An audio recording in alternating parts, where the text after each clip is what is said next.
আসসালামু আলাইকুম। বাংলাদেশ বেতার গোপালগঞ্জ। খবর পড়ছি জান্নাতুল মাওয়া জেসিকা। সাবেক প্রধানমন্ত্রী ও বিএনপি চেয়ারপারসন বেগম খালেদা জিয়ার মৃত্যুতে গতকাল দেশজুড়ে তৃতীয় ও শেষ দিনের মতো রাষ্ট্রীয় শোক পালিত হয়েছে। গতকাল শুক্রবার বাদ জুমা দেশের সকল মসজিদ, মন্দির, গির্জা ও প্যাগোডাসহ সব ধর্মীয় উপাসনালয়ে বিশেষ দোয়া ও প্রার্থনার আয়োজন করা হয়। এদিকে বেগম খালেদা জিয়ার মৃত্যুতে গোপালগঞ্জেও ৩ দিনের রাষ্ট্রীয় শোক পালিত হয়েছে। শোক পালনের অংশ হিসেবে জেলা প্রশাসকের কার্যালয়, পুলিশ সুপারের কার্যালয়, আদালত ভবনসহ সব সরকারি ও বেসরকারি ভবনগুলোতে জাতীয় পতাকা অর্ধনমিত রাখা হয়েছে। এছাড়া রাষ্ট্রীয় শোক পালনের অংশ হিসেবে নড়াইলে জেলা প্রশাসকের কার্যালয়, পুলিশ সুপারের কার্যালয়, আদালত ভবন, প্রেস ক্লাবসহ সরকারি ও বেসরকারি ভবনগুলোতে জাতীয় পতাকা অর্ধনমিত রাখা হয়। গতকাল শুক্রবার জেলার মসজিদগুলোতে বাদ জুম্মা, বিশেষ দোয়া ও অন্যান্য ধর্মীয় প্রতিষ্ঠানে প্রার্থনার আয়োজন করা হয়। উল্লেখ্য, গত মঙ্গলবার মন্ত্রিপরিষদ বিভাগ থেকে জারি করা এক প্রজ্ঞাপনে ৩১ ডিসেম্বর বুধবার থেকে ২ জানুয়ারি শুক্রবার পর্যন্ত ৩ দিনের রাষ্ট্রীয় শোক ঘোষণা করা হয়। গোপালগঞ্জে মুক্তার অলংকার ও বিভিন্ন সামগ্রী তৈরিতে উদ্যোক্তা সৃষ্টির লক্ষ্যে ১৫ দিনের আবাসিক প্রশিক্ষণ সম্পন্ন হয়েছে। গতকাল সকালে জেলা মৎস্য কর্মকর্তার কার্যালয়ে প্রশিক্ষণ কেন্দ্রে এই প্রশিক্ষণের সমাপনী অনুষ্ঠানের আয়োজন করা হয়। দেশীয় প্রজাতির মাছ ও শামুক সংরক্ষণ উন্নয়ন প্রকল্পের আওতায় আয়োজিত প্রশিক্ষণে ঢাকা, বরিশাল ও খুলনা বিভাগের ১০ জেলার ৩০ জন তরুণ-তরুণী অংশ নেন। এ সময় প্রশিক্ষণার্থীদের হাতে সনদপত্র ও পুরস্কার তুলে দেওয়া হয়। প্রকল্প পরিচালক মোহাম্মদ খালিদুজ্জামানের সভাপতিত্বে সংশ্লিষ্ট ব্যক্তিবর্গ এ সময় উপস্থিত ছিলেন। শরীয়তপুরের ডামুডায় ব্যবসায়ী খোকন চন্দ্র দাসের ওপর নৃশংস হামলার প্রতিবাদে মানববন্ধন কর্মসূচি পালন করেছে এলাকাবাসী। গতকাল বিকেলে ডামুডা সদর এলাকার ধানুকা মনসা বাড়ি মন্দিরের সামনে এ মানববন্ধনের আয়োজন করা হয়।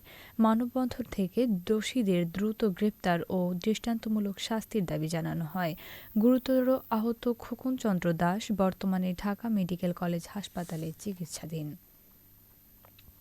ঘন কুয়াশার কারণে মাদারীপুরের শিবচরে ঢাকা ভাঙা এক্সপ্রেসওয়েতে ৪টি যানবাহনের সংঘর্ষে অন্তত ১০ জন আহত হয়েছেন।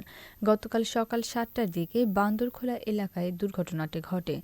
পুলিশ জানায়, কুয়াশার কারণে একটি যাত্রীবাহী বাস সামনে থাকা ক্যাভার্ড ভ্যান দেখতে না পেয়ে ধাক্কা দিলে পরপর আরও ৩টি যানবাহন দুর্ঘটনার কবলিত হয়। পরে আহতদের উদ্ধার করে নিকটবর্তী হাসপাতালে চিকিৎসা দেওয়া হয়। দুর্ঘটনার কারণে কিছু সময় যান চলাচল ব্যাহত হলেও পরে স্বাভাবিক হয়।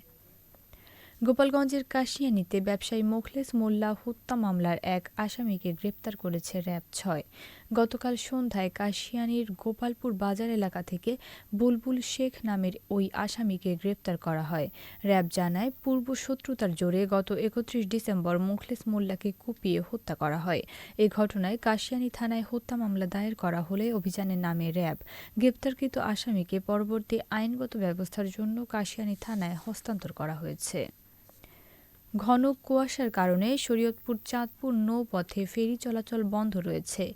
আজ মধ্যরাত থেকে ফেরি চলাচল বন্ধ রয়েছে বলে জানান বিআইডব্লিউটিসি নরসিংহপুর ফেরিঘাটের উপব্যবস্থাপক মোহাম্মদ ইকবাল হোসেন।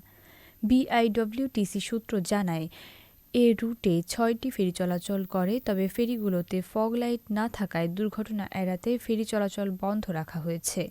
এর ফলে ঘাটে মধ্যরাত থেকে যানবাহনের চাপ বাড়তে থাকে। কুয়াশা কেটে গেলে ফেরি চলাচল স্বাভাবিক করা হবে।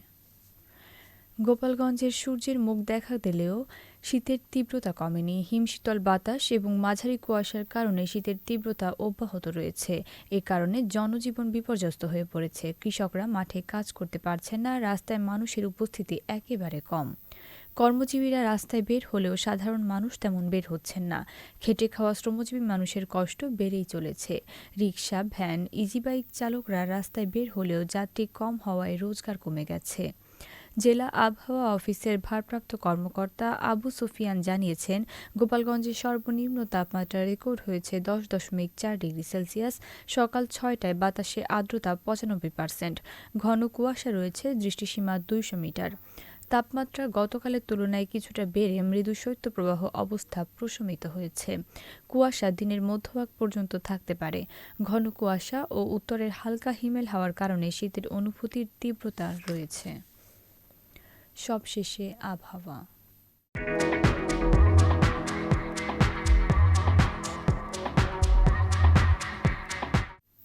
আজ বেলা ১টা পর্যন্ত দেশের অভ্যন্তরীণ নদীবন্দরসমূহের জন্য আবহাওয়ার পূর্বাভাসে বলা হয়েছে, ভোর ৫টা থেকে পরবর্তী ৪ থেকে ৬ ঘন্টার মধ্যে দেশের নদী অববাহিকায় মাঝারি থেকে ঘন কুয়াশার কারণে দৃষ্টিসীমা ২০০ মিটার বা কোথাও কোথাও এর চেয়ে কম হতে পারে। এসব এলাকার নৌযানসমূহকে সাবধানে চলাচল করতে বলা হয়েছে, তবে কোনো সংকেত দেখাতে হবে না। খবর শেষ হলো। আমাদের পরবর্তী খবর প্রচারিত হবে সকাল ১০টা ৩০ মিনিটে বাংলায়।